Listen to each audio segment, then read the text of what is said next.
Well, guys, we're getting rain again, as y'all can tell. Every time I come out here and start cleaning the beds out, it rains. Storms.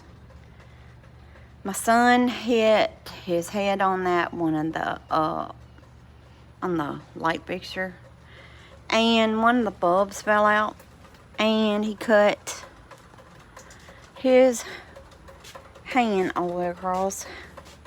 I was over here cleaning,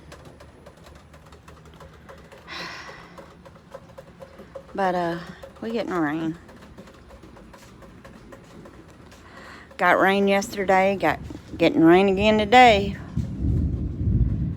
Hear it.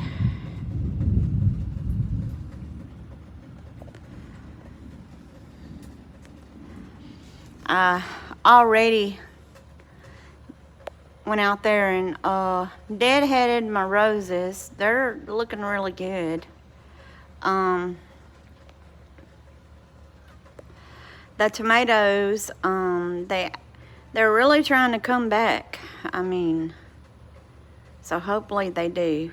I got a few that I'll probably have to pull up. And the okra is blooming. Let me see if y'all guys can see that. It's blooming. But it's looking good.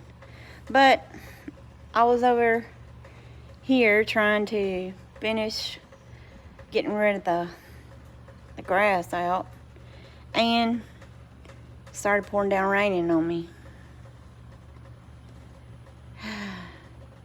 It stops raining, I can get out here. Oh Lord, it's lightning.